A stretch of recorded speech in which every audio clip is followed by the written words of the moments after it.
Hey, everybody. Welcome to the GMI Rocket Show. Today's episode 110. I'm your host, Roman Zelechenko, a former immigration attorney turned entrepreneur. I'm the co founder of Laborless, which is an immigration tech company that automates the H-1B visa compliance process, and also the founder of GMI Rocket, which is a digital marketing agency for the immigration industry, and of course, which brings you this show. Today, on episode 110, we're having a really exciting conversation with the CEO and founder of a company called Alma. We're talking to their founder, Aizada Marat, who is a lawyer, actually from Kyrgyzstan, which is really exciting to hear. We're going to hear about her story coming from Central Asia to the U.S., studying law there, becoming a lawyer here, going through the immigration process, and as many founders and entrepreneurs uh, do, realize that there was a challenge and a problem, and perhaps there was a solution that she could tackle. So her company Alma focuses on bringing ease and transparency and automation to the immigration process. With a focus right now on kind of talent visas or extraordinary ability visas, but surely with more to come. So we're going to learn all about that. Before we dive into the conversation, I did want to say thank you to the main sponsor of this episode, Lex Reception. So for those immigration lawyers and folks working at an immigration law firm, Lex Reception is a legal intake, reception, and support service. They answer phone calls and messages in real time. They schedule appointments, and they provide immigration law firms and, frankly, many other law firms with 24/7 legal answering specialists, so that you, as the law firm or paralegal or whoever at the firm, you don't have to worry about missing calls from either existing clients or prospective clients. They can also reach out to folks that have expressed interest in working with you through your website or whatever as sort of an outbound sales team. They integrate with a number of tools like Clio, Practice Panther, LawPay, and many more, so they can kind of fit into the law firm's legal tech stack.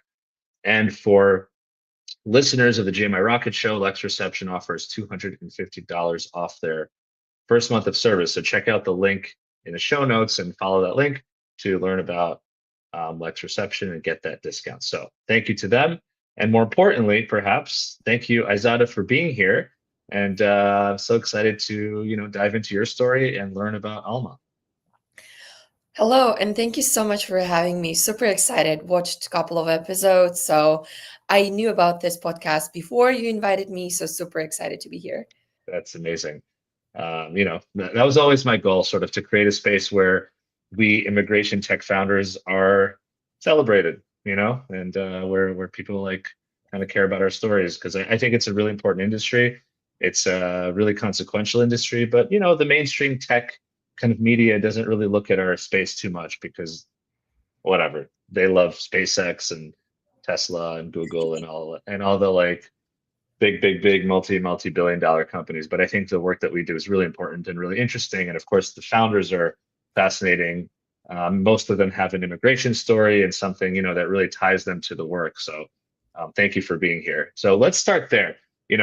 I think it's always really fascinating for me personally, and hopefully the audience, to learn about sort of the background history of the guest and the founders in our industry. So I know you were born in Kyrgyzstan, and I guess you were saying just right around when the Soviet Union fell. Is that right? That's correct.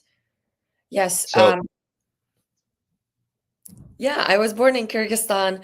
Um, Before Kyrgyzstan was Kyrgyzstan, actually, technically, I was born in Soviet Union, and then right. Soviet Union collapsed, and it was very, very difficult times for Kyrgyzstan because we were largely subsidized by Russia, by Moscow, and then when every single country became independent, we were on our own. So we really struggled for the first 7, 8 years. And yeah, I used to live in a village, so I know how to milk a cow. That's a That's very awesome. weird thing about me, but this is how I grew up, in a village. And we didn't really have a TV at our home until I was like, I think 13. And Mhm. first time, actually, people always ask me what motivated you to learn English. How did you come to the US? And the crazy part of the story is that actually it was Britney Spears who motivated me, No because way.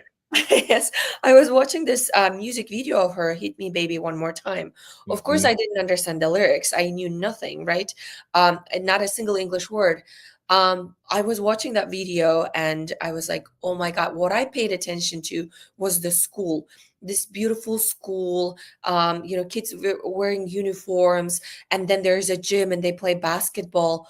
And I was like, oh my God, I need to go to the US because my reality was going to a village school, which was not heated during winter. We would sit in our coats. And I was like, I was fascinated and I thought, I need to learn English. And then I told my mom, hey, I need to learn English, but English was not taught at school. And my mom bought me and my sister English vocabulary and some small book. My sister Mm. and I memorized everything end to end. And luckily for me, I learned about this program called Future Leaders Exchange Program, which was sponsored by U.S. State Department specifically for former Soviet Union high school students for Mm. cultural exchange. Because, after the Soviet Union, they wanted to show that America is not hostile, come and live Hmm. in the US with American families. But the competition was super tough. I think still up to this day, I believe that was the toughest competition I've been in because they only select 65 students from the entire country. And I was from a village. So they didn't take me two times. And the final round, I made it when we moved to a city, to a town, which is Mm. like also very small. But I think they were concerned if I'm coming from the village and straight to the US, I'll have a huge cultural shock. Mm. But nevertheless, Britney Spears motivated me. And that's how, when I was 17, I made it to the US and I lived in Washington State with American host family, attended high school. And to this day, I believe this program had the biggest impact on my life. That's amazing. So, and when you were 17, you came into senior year of high school, basically. Correct. What was that like? I mean, how was your English at the time when you first arrived? Yeah. So by the time I got into this program, my English was like pretty good because I would, like I would literally stalk every single American. There were after I think this was like around 2000, a lot of Americans started visiting you Kyrgyzstan, and I would see them at bazaars, like at village markets. I'd just go to them and I would talk to them all the time. Mm. And my mom would be like, let's go home. Like, we need to go home. We got the groceries. But I really, really wanted to learn English. So it was okay because we took the TOEFL test Mhm. and I was placed. They were sending kids to the US based on the level of English. And I was sent the last because my English was okay. And it was easy to pick up. The first month probably was a bit hard when teachers were speaking super fast, especially in calculus. But beyond that, I learned it pretty fast. That's interesting. So, because your English was already good enough, that actually hindered you, and kind of made them choose somebody younger than you. So you could have spent maybe a couple more years in America for high school. And I'm just curious about this because I mean, you could make a movie out of this, right? Like you come from former Soviet Union countries, senior in high school. Were kids nice? Like were they pretty accepting and everything when you Yeah. arrived? Kids were super nice because when we got there were six exchange students from different Mm. countries. So the school made sure that we were properly welcomed. They Mm. introduced us to the student body and everyone. And actually, like, I was super lucky because, I knew all the popular kids. Like, they welcomed us. They were part of student body. And Mm. it was super, super fun year. And when I went to a school in Washington State near Seattle, it was a small city called Squim. School was amazing. It had all the AP classes, calculus, and I thought this is how the entire United States looks like. Mm. Then I learned, right now I live in East Menlo Park, and the school in our district is like 2 out of 10. So now I know that it's not throughout the US that schools are great. I just was lucky to be placed with a really, really good school. Yeah, that's so true, right? And to be fair, it's probably maybe the one you went to was sort of the Britney Spears style school, but I also imagine that schools that have, more resources are probably the ones that are more likely to take exchange students because they can sort of afford to be distracted a little bit and the kids could be more welcoming or whatever it might be. But hey, listen, that's amazing, right? I imagine you came here and did you think to yourself, okay, never going back? Or did you think, okay, this is an interesting experience. Let me bring what I've learned back home to Kyrgyzstan? Yeah, I actually did not have a choice because I was on J-1 visa. This was Uh, a program fully sponsored by the US State Department. So we were subject to 2-year rule. See, my immigration story started when I was 17. I right. really wanted to attend a university in the US, but then I was subject to do a rule and I went back. That's why I did my undergrad in Kyrgyzstan because I was like, I have to anyway stay in Kyrgyzstan. And that's why I went back to Kyrgyzstan. And in Kyrgyzstan, we have law school as an undergrad. Mhm. So I went to law school right away when I was 18. I came to the US when I was 17, did my senior year, went back to Kyrgyzstan and did my undergrad in Kyrgyzstan. Wow. Did you stay in touch with any of those, high school kids when you went Yes. back? Yes, I Yeah. did. I did.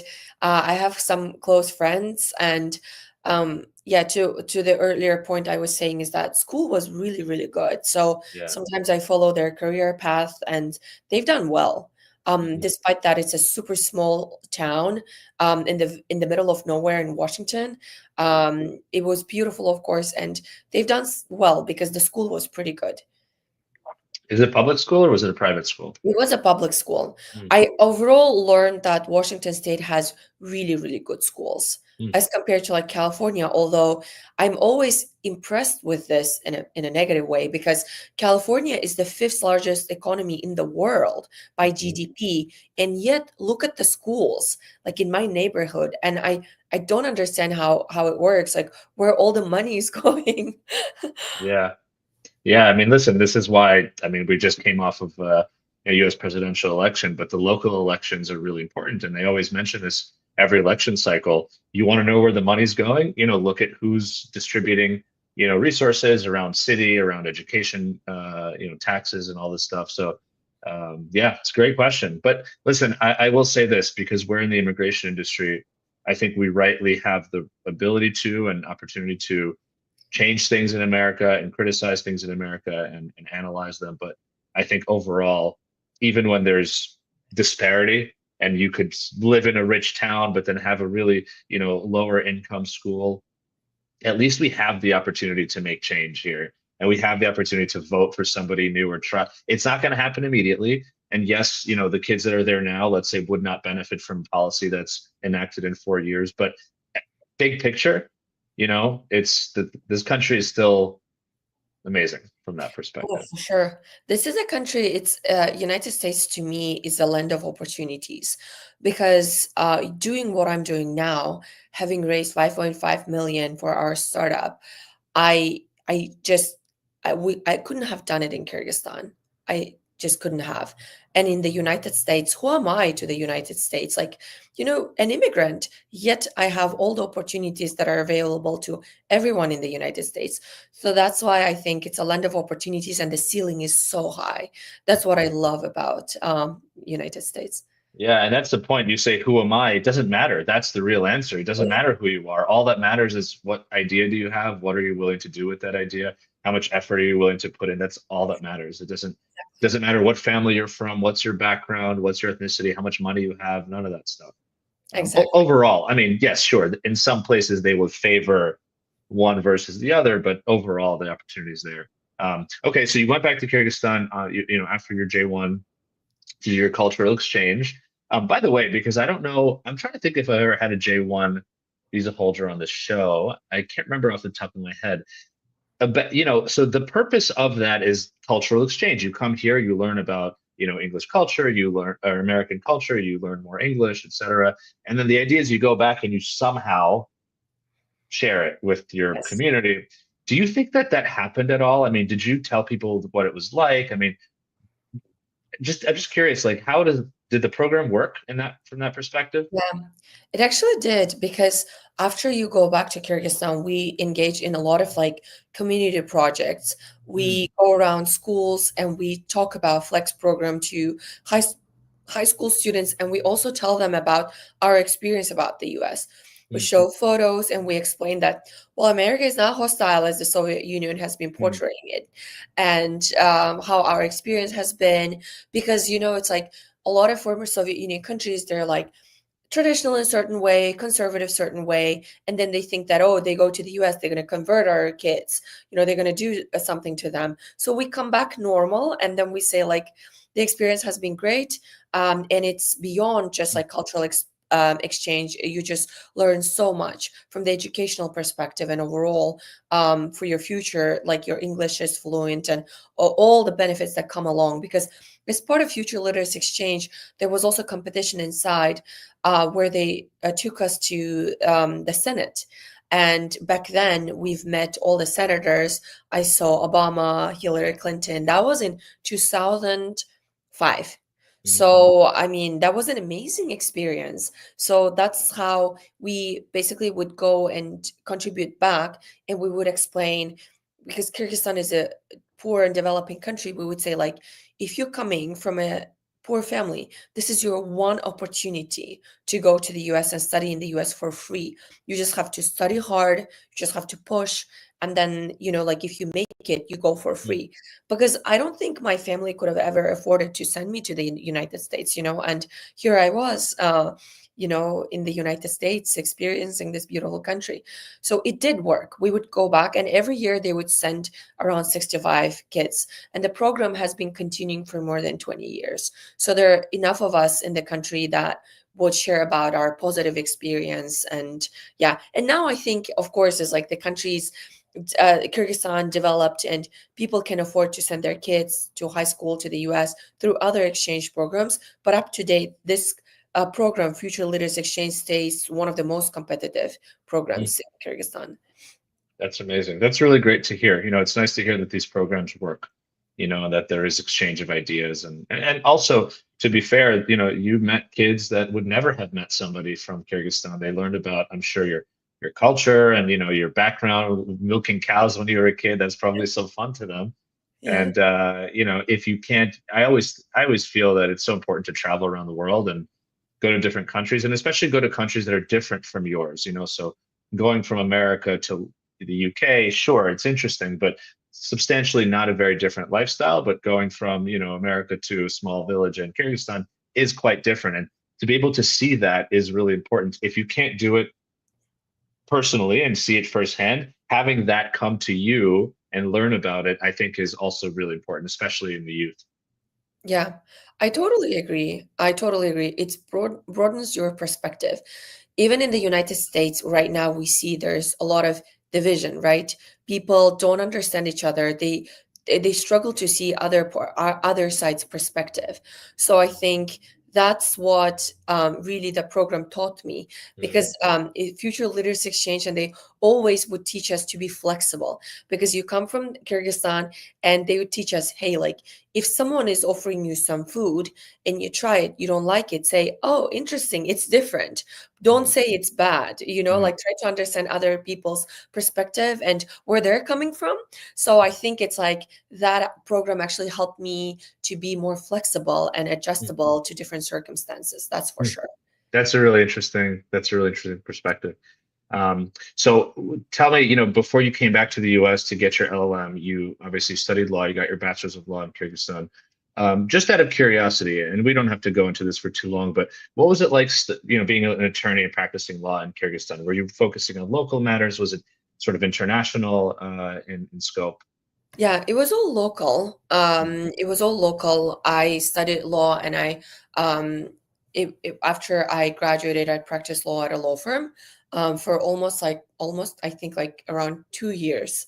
And it was super fun because we did a lot of things. Like I did corporate, I did finance, I also did litigation, because in Kyrgyzstan the law firms are small. The mhm, country is super small, so we don't have a single international law firm. We don't. These are all local law firms. And the size of the law firm was super small, so I got to do everything. So mhm, early on, I tried everything. And of course, my favorite part was litigation, other than actually sitting in court and waiting all day long because, all the hearings are delayed. But other than that, actually speaking before the judge, and I thought that was super fun. And from there, I actually went into academia. I was invited to be the deputy dean of the biggest law school in Kyrgyzstan, where I Wow. actually graduated from.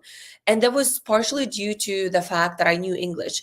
They wanted someone who would lead the international relations, establish relationships with foreign universities to do the exchange of students, and it was a big opportunity for me. When I was at school, at the law school, I was the president of the student senate, and I've done all sorts of things.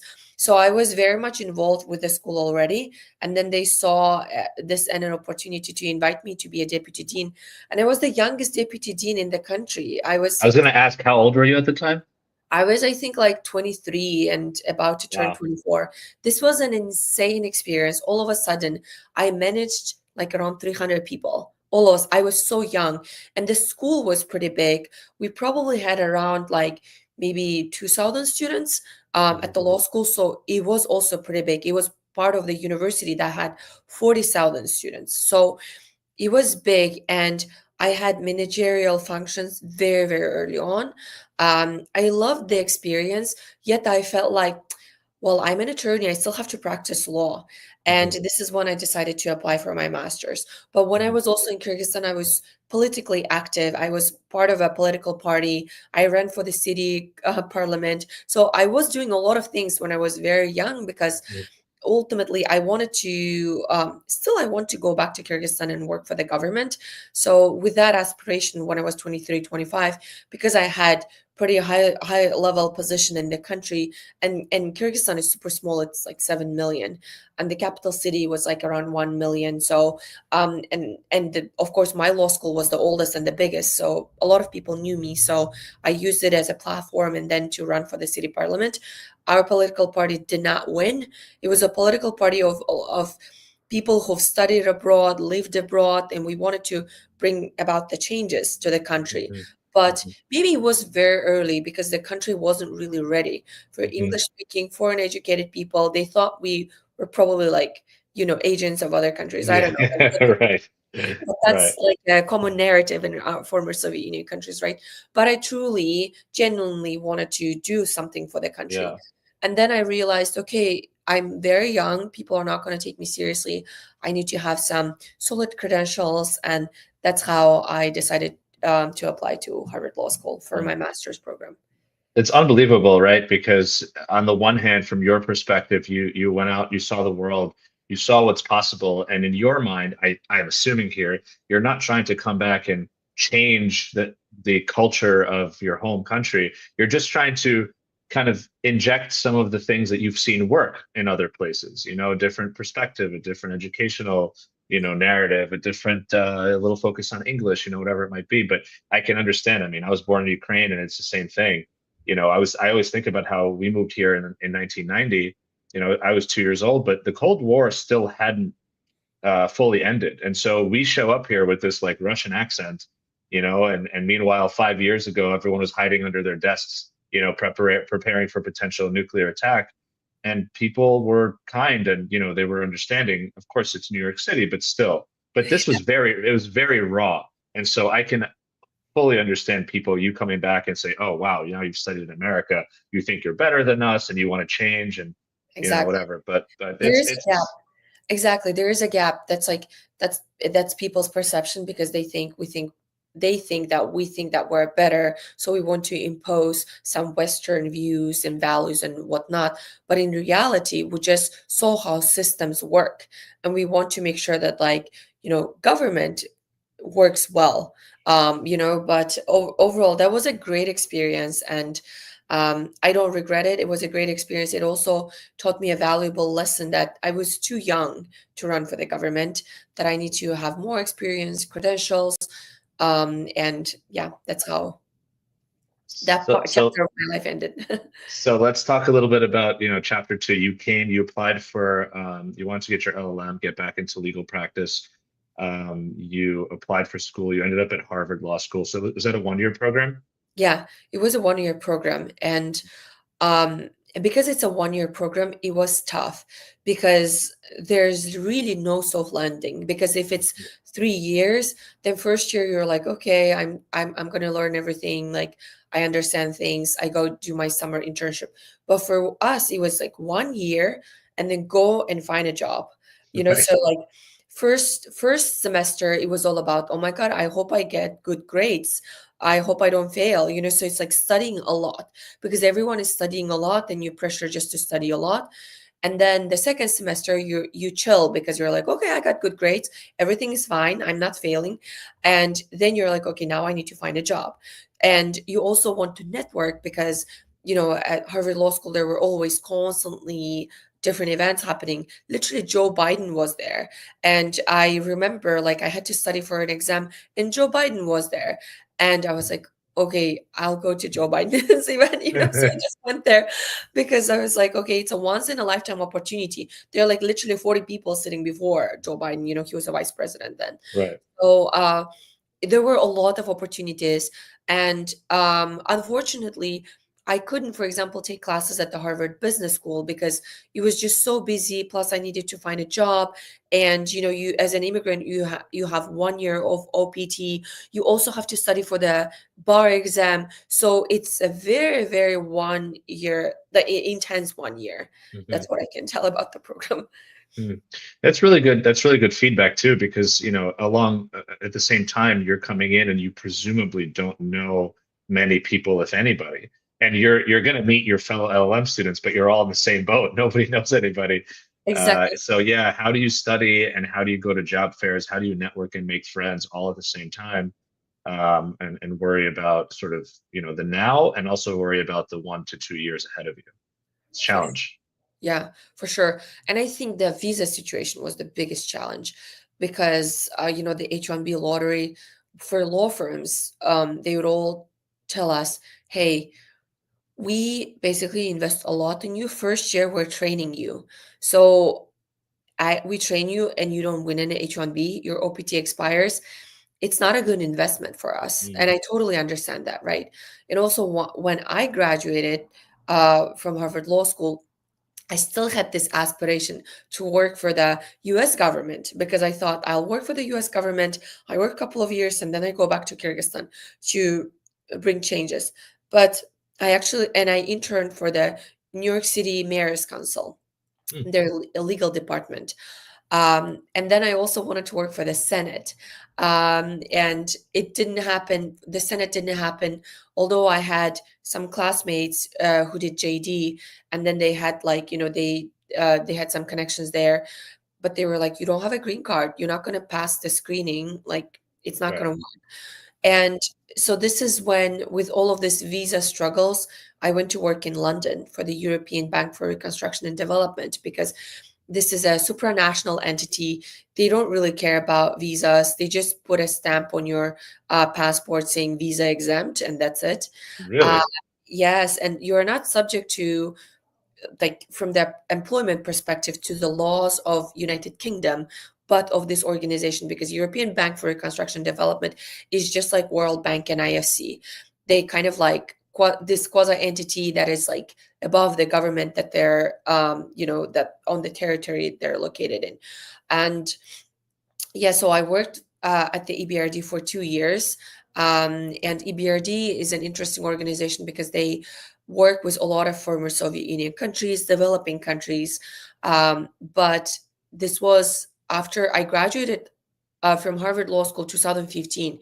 So it was right after Crimea, right? Like right after Russia annexed Crimea. So they cut Russia from their operations. Mm. And Russia was a huge operations country for EBRD. And then they started looking more to Cyprus, Turkey, Greece. And I worked primarily in those countries, Mm. not Central Asian, not former Soviet Union countries. And that was a great experience. So yeah, I did not know that I would ever end up in London working for that organization, but like just life happens, and I was in London and I worked there for 2 years before I got married, and my husband got into Stanford Business School, so we moved to California. Wow. First of all, let me stop for a second. I think it's really interesting, and this is something even for me to keep in mind, to know that I didn't know about this with regards to the EBRD, that it's sort of like exempt from visa restrictions in a way. I'll have to look more into it to understand exactly how it works, but that's a really great strategy for people who are, especially in the US, given that, you've just received this education, you put time and money and energy, and you sort of now look at the visa landscape and realize that it presents challenges in terms of getting a job. But then maybe you don't want to go back to your home country, you're not ready, or maybe there's no good opportunity for you there. It's really good to think about employment in these types of organizations. If they want you, you're not going to have to worry about the host country's visas, right? Because so that's fascinating. That's a really interesting tidbit there. But okay, and then you got married. By the way, you got married in London, right? No, we got married in actually in New York. We registered in New Okay. York, Oh, and then nice. we got married in Kyrgyzstan. The wedding was in Kyrgyzstan, Oh, nice. and That's cool. he is a green card holder. So that was my ticket back to the US. Nice. Finally, I was like, okay, finally. And it's so funny because I would also apply for diversity visa lottery because Mm, I still wanted to work in the US and practice law because I had New York bar. And I was like, it would be a waste if I don't, use my license. And I would apply for this diversity visa lottery. I didn't get it for 3 years straight. And I applied 2014, 15, 16. And then in 17, I got married, and my husband actually won the diversity visa lottery. So he so he had a green card, and we got married. And this is where the immigration nightmare began, because in my opinion, I thought this should be straightforward. This is a green card, he's a green card holder, but still, because I did not want to risk my immigration status, I went to an immigration law firm and I gave them this, like marriage-based petition to handle. And they screwed up the case. And it's a long story, but long story short, I couldn't work for almost 1.5 years. wow. It was insane. And I I just remember, like, it was an email exchange where I'm saying, hey, like, I don't think you're right. And they're like, no, no, no, you don't know. You're not an immigration attorney. This is the way. And I'm like, well, okay. But when it turned out they were not right, of course they returned the money because I had an email exchange. Everything was confirmed in writing. But I was just devastated because, like, I was all of my life I was focused on my career. I was always be like, okay, here's every year I have a big goal. I'm like, okay, my biggest goal this year was this. I've accomplished it. Every year I like to look back on December 31st, of course, because we celebrate New Year. I'm like, okay, what have I accomplished this year? And I like to have one big goal. And that year it was nothing because I did not work. And I did volunteer for the New York City's public advocate's office. It was Leticia James back then, and now she's a attorney general of New York. And but still, I was like, oh my God, like I'm wasting my life, right? Luckily for me, my husband was attending Stanford Business School, and professors were kind enough; they would let me attend classes with him. And it was pre-COVID because they shut it down after COVID. Like now you cannot attend classes as a spouse, but before they were flexible. So I attended classes with him, like all the fun classes. And I'm just sitting there and I'm like, oh my God, I think I chose a wrong profession because it was so interesting. Like, every day you have lunches where entrepreneurs come, they tell their stories, all the CEOs, they come and talk, VCs come and talk about successful stories. And then classmates of Chingiz, there were people who've already sold companies or who worked on super interesting transactions. And these stories were just fascinating. And I thought, okay, I think I want to be a founder. But then it felt just like unachievable for me because I had legal background. I didn't really know much about business, but I attended Stanford Business School for I think like 8, 9 months. Incredible experience. And I'm so glad I didn't have to pay the tuition. That's And then I took California bar and I got an offer from Cooley. I had an offer from Cooley for a really long time. I'm very thankful to Cooley that they were super patient throughout my immigration journey. They waited and waited and waited until I got my green card, until I got my work authorization, first of all. And even though I thought, oh, I should be a founder, I was so grateful to Cooley for waiting and for hiring me after especially 1.5 year gap. To be honest, back then I thought, okay, no one's gonna hire me.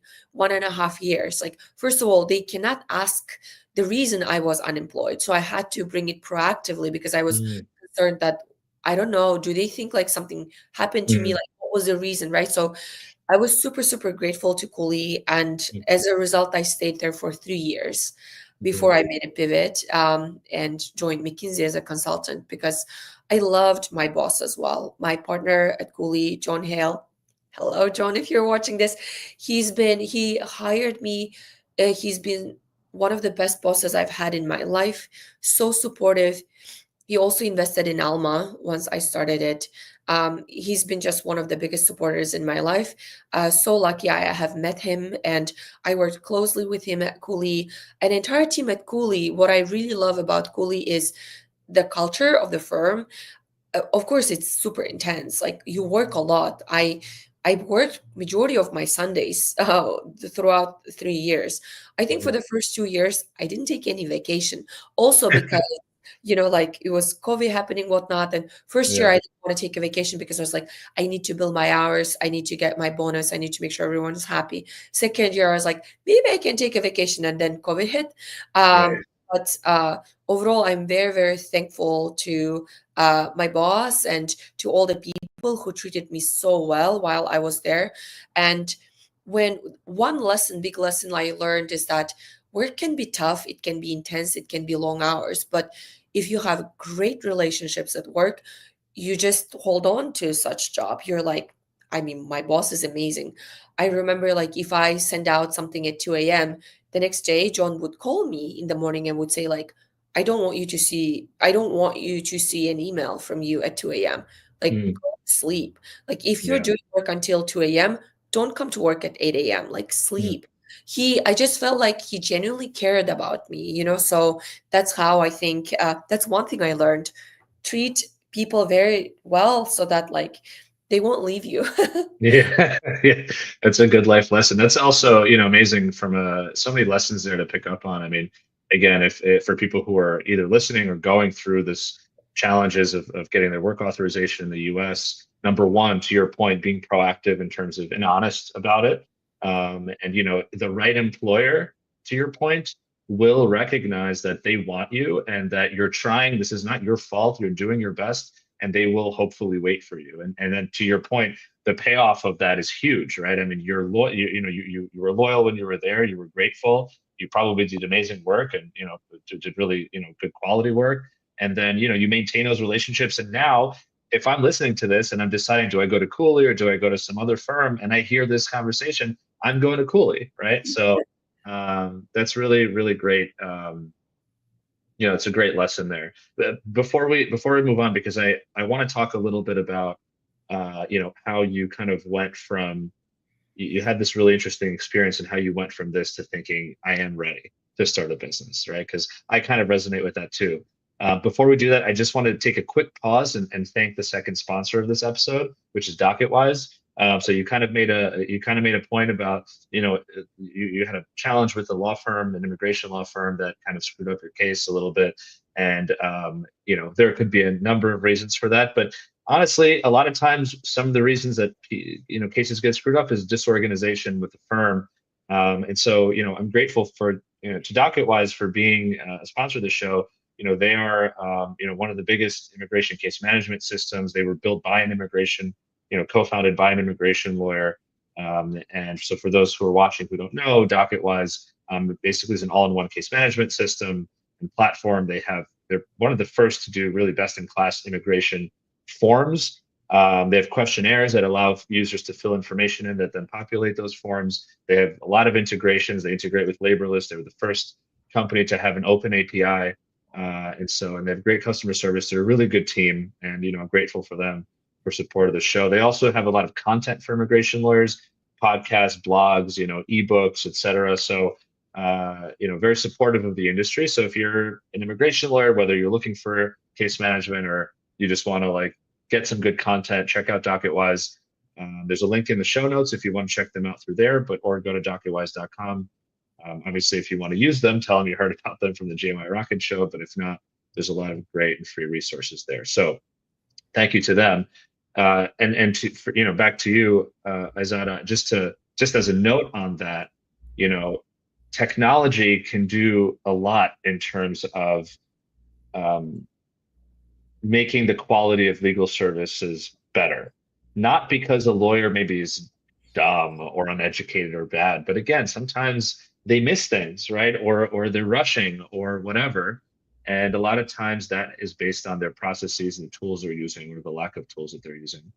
So I'm curious from your perspective, what was that shift for you? You were at Stanford Business School auditing classes. You have this really great background in law. You're obviously very driven because you're doing these very high level things and you had big aspirations being in government and all this stuff from a young age. But you had this notion where you said, I want to be a founder, right? And I'm seeing these people, I'm interested, but then something inside of you, which from what we're talking about now, pushed back and said, I can't start a business, for whatever reason.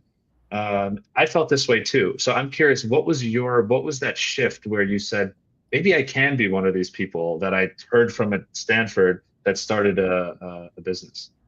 Yes, great question. So when I was at Stanford Business School and I was just starting to work for Cooley, the dream of becoming a founder was very, very remote. I felt like, oh, okay, I'm not sure if I can ever do it. Because to me, I felt like I don't have a business education. Like, who's going to believe in me if I've never done business, if I don't understand business? And this is when I was a Cooley, I started thinking, okay, how do I get there? After 3 years at Cooley, I started thinking, okay, this is great. I love my team, but I also feel like I really want to explore the path to the founder journey. And I started thinking, do I go to a business school? Maybe I go to business school and then I start my own company. Because if you look at Stanford Business School, a lot of people start startups after business school. And I Mm. thought maybe that's the path. But then business school was so, so expensive. And, I had loans from Harvard Law School, which I paid off, of course. But I was like, I don't want to go through this again. Business school was Mhm. just too expensive. And we spent a lot of money on my husband's business school. And then I thought, okay, where I could learn business. And I started thinking about what if I join a startup in certain operations role and maybe eventually I learn and then I go. But every time I interviewed with startups, everyone just wanted to hire me as a counsel. They Mhm. were like, no, we would love to be, hiring you as a counsel. And I thought, okay, that's not what's because they were telling me as a counsel, you also will have a lot of Right, exposure to operations right. and business. But I was like, but there's so much legal work. I'm sure I'm just Yeah, going to end up doing all the legal work, doing right. all the contracts, vendor agreements. So I wasn't interested in that.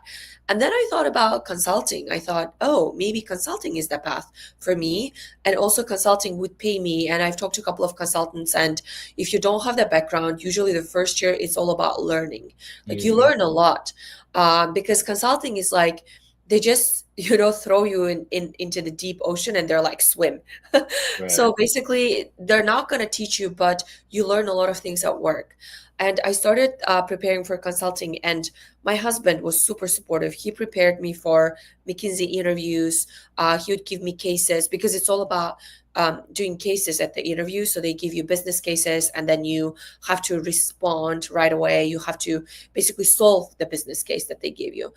Sometimes they might come and say like, "Hey, like, so we have this client.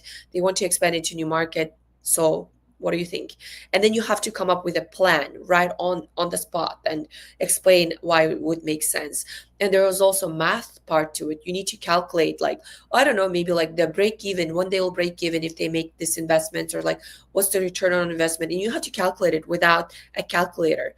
Hmm. Luckily for me, I took calculus when I was in Washington State doing my high school exchange. And in former Soviet Union countries, as you know, like math is pretty good.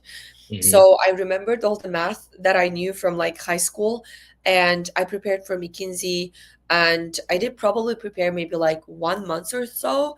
I was preparing, like, I didn't have weekends. I again wasn't like, I took two bar exams. So I was again in the mode of, studying for the Yeah, bar. So I yeah. was all the weekends, in the evenings, carving out 1 or 2 hours.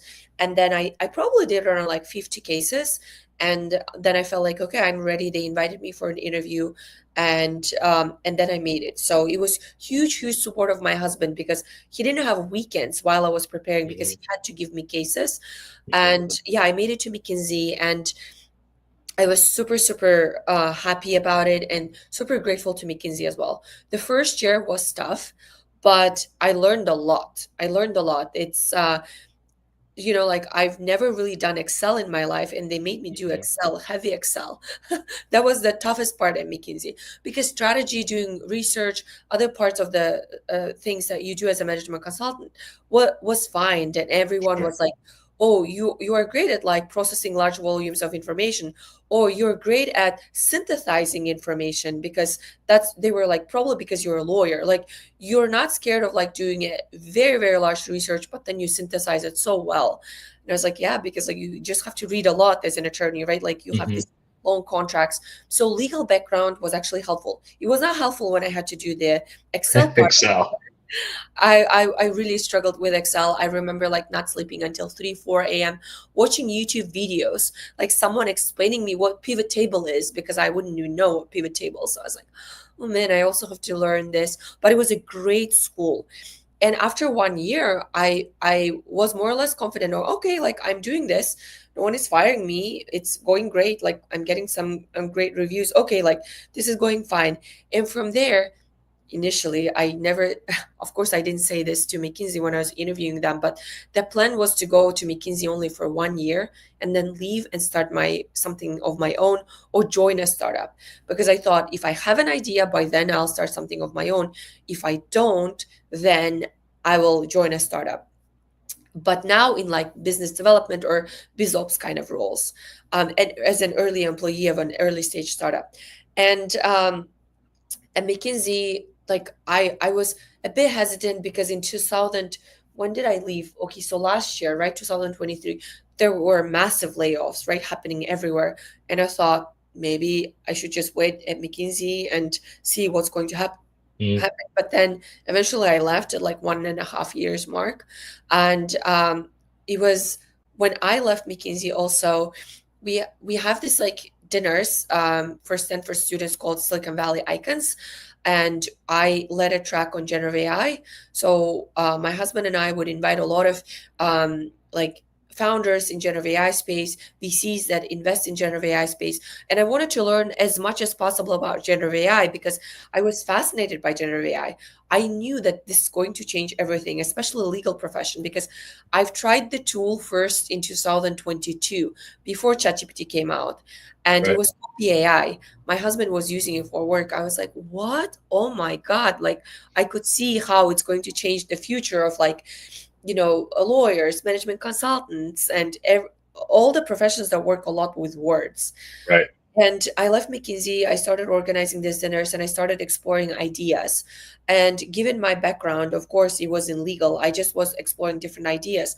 But then it just made sense for immigration, because I the problem deeply resonated with me, because I've been through this problem myself. And we were like, okay, we're going to help immigration law firms actually to be more efficient, productive, and to be able to scale high quality legal services. Because to your point, it's like, the quality of legal services really depends on the people, right? Like, if you want to grow your company, you need to keep hiring more people. But in immigration, where you charge size, the ticket size is small. It's like, how do you actually scale effectively and hire top talent? That becomes one of the big problems. In big law, of course, like, look at their salaries and look at their billable Right. hours. It is easy to hire top talent. In immigration, is tough. So that's how Alma started. We wanted to actually sell the product to immigration law firms. We started Alma last year.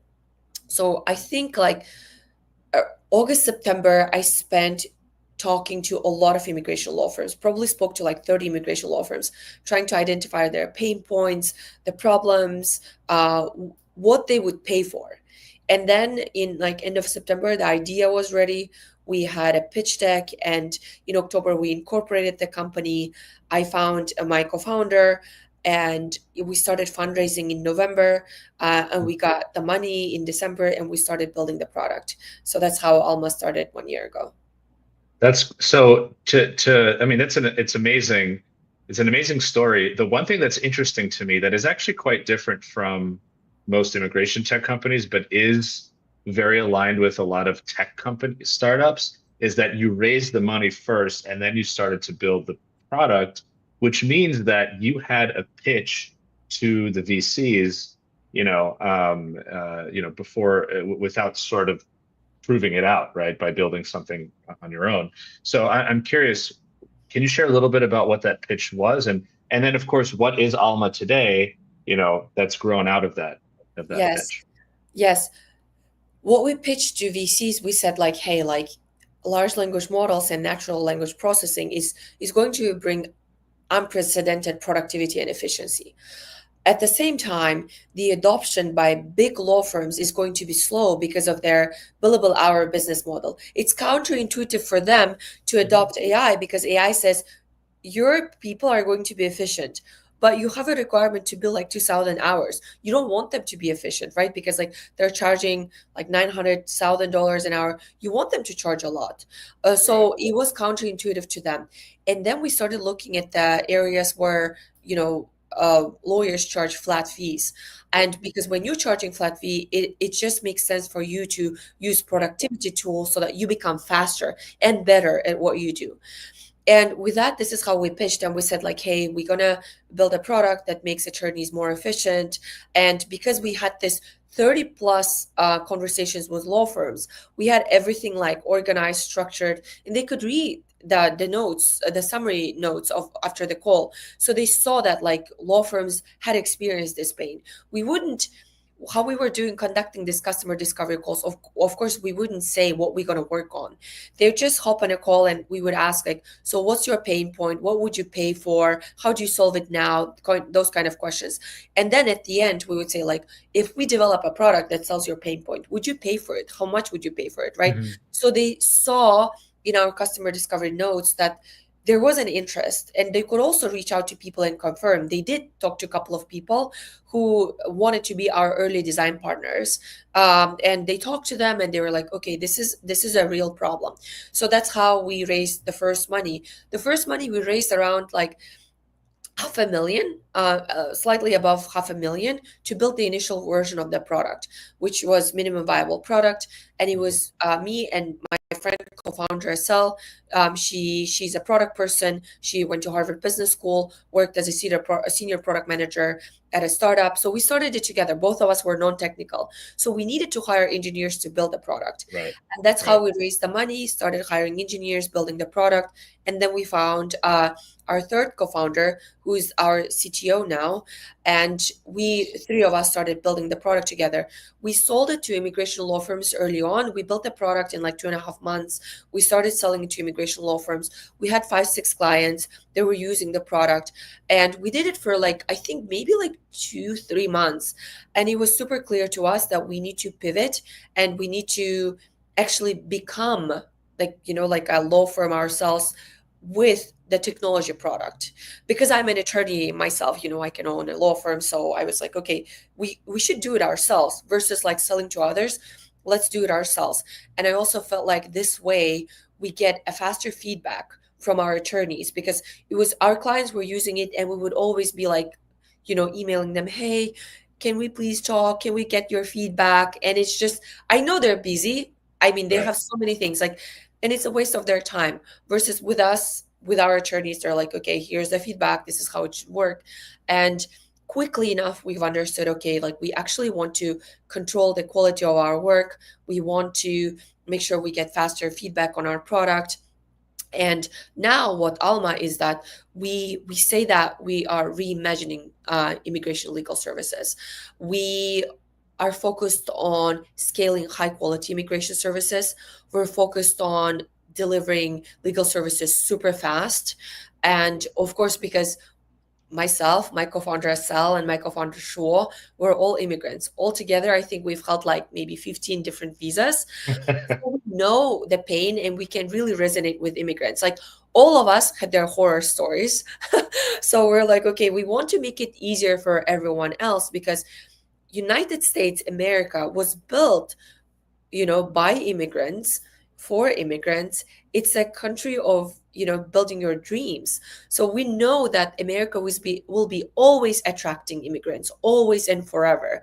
That's like, how like sun is rising, I can say immigrants will flock to the United States. So Yeah. we're like, we want their experience to be better.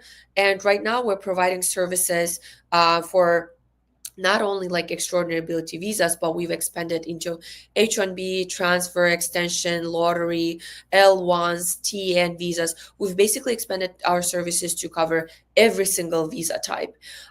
So we now provide all the services. We work with a lot of founders. We work with a lot of accelerators. Like YC, 500 Global, Perex, Techstars, and we also work with companies. They're like from seed stage to Series B, C, because we don't really take bigger companies than that. It would be too big for us. Eventually, we hope to sell to big enterprise clients, but right now we're focusing on smaller companies with smaller needs, and that's what Alma is. And yes, it's been a super super exciting journey. It's been 1 year. I'm learning a lot about immigration because before I knew nothing, and it's so interesting. And by virtue of being immigrants, we're well plugged in into like all the immigrant communities. Like Right. all of my friends, like all of friends of my co-founders were our early customers, because they were like, because even when we were selling to the law firm, they were one of the reasons. They would constantly come to me, be like, why don't you do it yourself? Why don't you do it yourself? Like, can you Hmm. please refer me to a law firm? They would constantly come. And then we made a pivot. And when we made the pivot, we actually raised our seed round of around 5.1. So before, we were B2B SaaS company, and now we are AI services company. Mhm. And with this idea of AI services company, we raised even more money. So you're right. So the idea, of course, is that the market's bigger since you'd be, I guess, going after the individual and you're capturing the full fee, right? I mean, if you're Exactly. providing, I'm Exactly. curious in terms of, so Alma itself is a tech company. Do you have a separately incorporated law firm? Because, or are you in the, like one of the sandboxes where you're allowed to be both under the same umbrella? Yes, yes. We, we've considered so many different options. We've Mhm. hired ethics attorneys, Cooley as well, like because I'm an attorney. I wanted to do things in a proper way. Of No course. gray zones, no gray areas, no unauthorized practice of law, because we're also venture backed, and they want to make sure that there's no gray zone, right? So we early on we invested a lot of money to figure out. That's why the beauty of venture funding, right? Like to figure out the structure that would work from the legal perspective, so that like we are not in the gray zone. Because with also with this Utah and Arizona, we've explored both Utah and Arizona. And we were considering, like doing Utah. We were in the process of registering, but most likely we won't do that, because the existing structure in place, I think, works better. Because I'm an attorney, right? So I'm also the CEO and founder of Alma, but I'm also an attorney, and I can have my own practice. So Mhm. that actually makes things easier. So that's why we have our own attorneys and that use Alma's product, and so that they can have a great experience, both from the technology company perspective, but also from the legal services perspective. Got it. Okay. So it's sort of like your clients, Alma's clients are going to be using your law firm, and the law firm is, I'm assuming, a separate legal entity, but then they're bound to use the Alma software. So they kind of, that's the front end, that's the, yeah, I mean, that makes sense. A lot of businesses are looking at that model. So I guess from the perspective of, your, and it sounds like you're expanding into more visa categories, all B to C in a sense, but the C, quote unquote, could be a company. It doesn't have to be an individual entrepreneur or, Correct. for a family based. It could be a small business. It's just that the company is your client rather than the law firm. Do Correct. you handle family based as well, or is it only employment based? Only employment based. All the business immigration, we don't do family immigration. We also don't do asylum. and I'm not sure if we will expand anytime soon, because business immigration, we're located in the Bay Area. How it usually works is that like we start working with founders, sorting out their, O-1 visa, EB-1 visa, whatever, and then the next thing we know that they're hiring engineers, and they're like, now we need H-1B transfer, we need TN, we need this, we need that. So that's just like naturally expands our business, and as the companies, our clients grow, then they keep bringing more clients to us. And yeah, that's how it worked.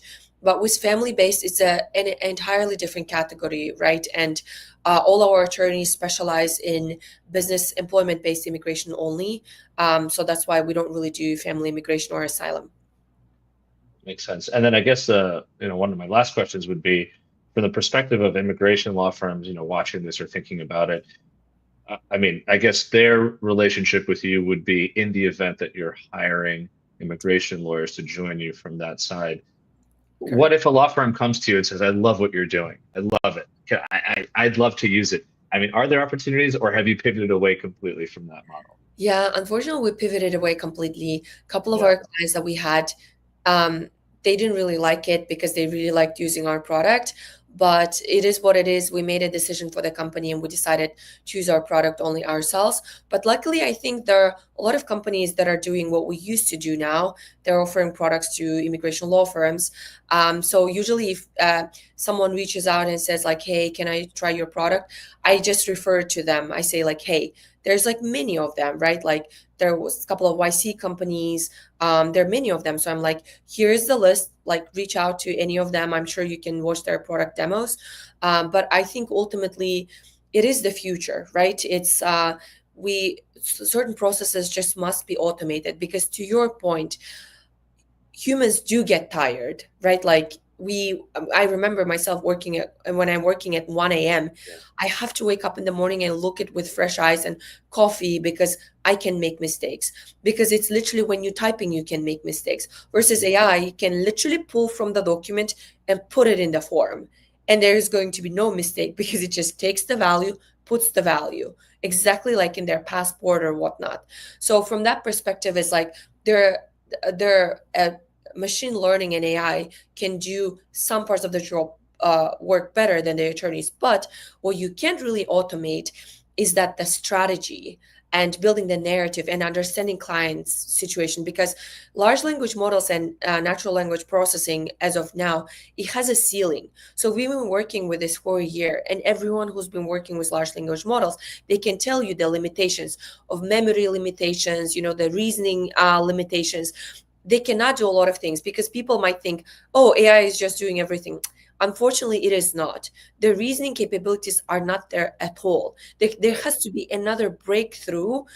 There has to be an AGI basically, so that it can replace humans to complete workflow end to end. But until then, the AI and machine learning will be just augmenting humans so that right. humans become better, especially in regulated areas like law.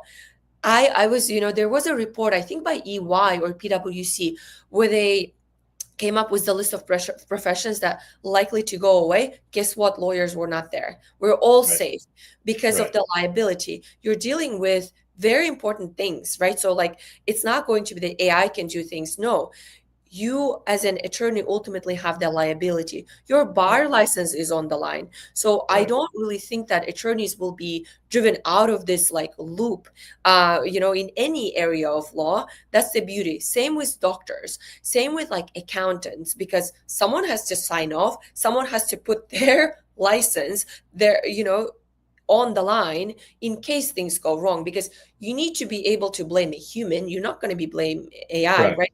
So that's why I mean, like, people shouldn't really worry, especially for legal profession. It's not happening anytime soon.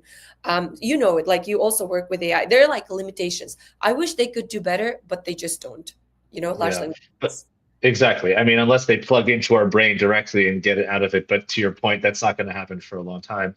Yeah, it's a tool. I mean, it's going to be yet another tool that lawyers use. So I think when you first see what's possible with something like generative AI, it's easy for the brain to go to the logical extreme and say this is going to take over everything. But then to your point, once you start using and play around with it, you very clearly see a limitation. And then the fantasy kind of goes away, and then you start to look at it more practically and say, okay, where can I use this to actually make myself better? But then, and then sort of build my or change my law firm practice around it. So I love that. So I guess, to summarize and end on that, right now, where Alma's at is you're focused on the entrepreneurs, the individuals, and the small businesses, maybe seed stage or growth stage companies to come and use your tool, and then therefore your law firm for, I guess, everything from O-1s to H's to L's and whatever they need.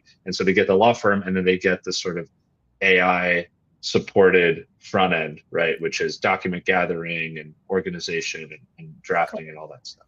Correct, correct.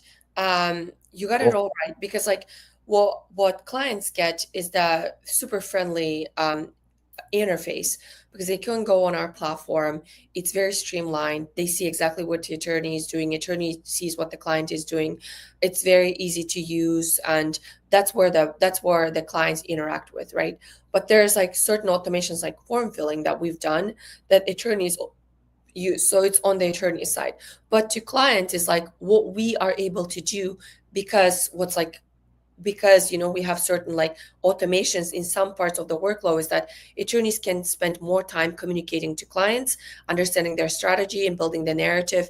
And what we're doing differently at Alma is that our clients never talk to paralegals, because that's how it was at big law firms, like Cooley. Like paralegals don't talk to clients. Paralegals can send you one document if like they request me, hey, I'm missing this document, can you please send it? I can ask paralegal to send it. But like anything that concerns advice, anything that concerns like their situation, it always has to be an attorney. So we have adopted that model at Alma. Clients are only talking to attorneys, and I think that gives them peace of mind, because they think like I'm always talking to an attorney.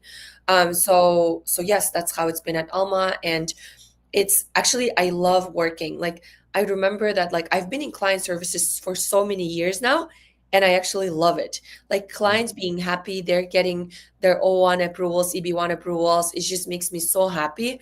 I'm like, it makes my day. Like I'm like, I wake up and then there's an approval. I love this like Ellis, email that comes. I'm like, I love it. Like when the clients are happy, that makes my day. Because I know that immigrants go through so many struggles already. It's like it's a big cultural shift. Your family is behind. You're thinking how to bring them. You're trying to adjust to new culture, right? Like there's so many barriers. Like you're trying to find an apartment, and they're asking for like a cosigner or guarantor or whatever. There's so many things that you're trying to deal with, and on top of it, there's also your immigration situation. And same with founders. They're trying to fundraise.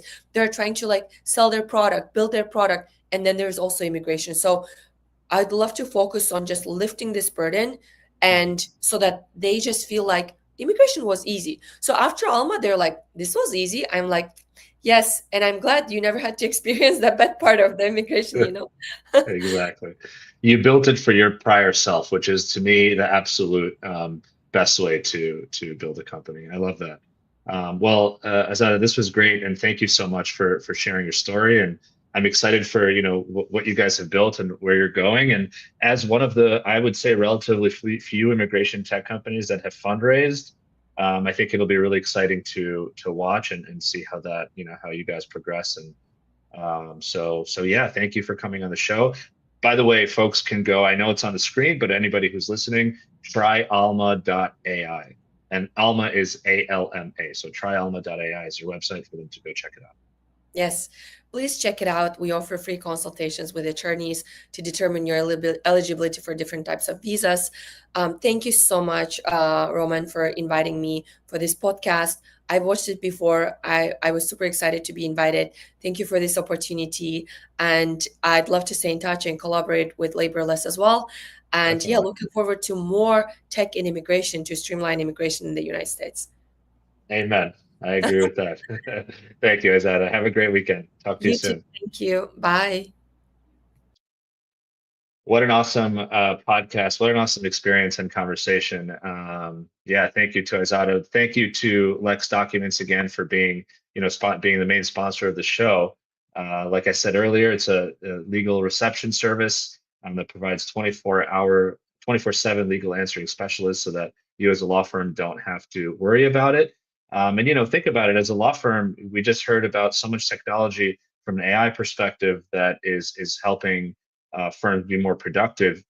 Think about all the tools that you can use for your firm, right? Lex Reception is providing something that's reception, intake, sales, automation, and service, and then you marry that with AI drafting, you marry that with forms, with DocketWise or some other platform, and all together you could build a really nice tech stack for your firm so that you as an immigration law firm can be as productive, spend as much time with clients as possible, and of course, really rely on great tech and tools and companies to do the rest of it. So check out Lex Reception at lexreception.com or follow the link in the show notes. This is a wonderful conversation. I'm excited about all the AI based companies that are in our industry. And yeah, thank you all for being here. As always, check out the show for prior episodes and see you next week for the next episode of GMI Rocket Show. Until then, have a great weekend, stay safe, and peace out, everybody.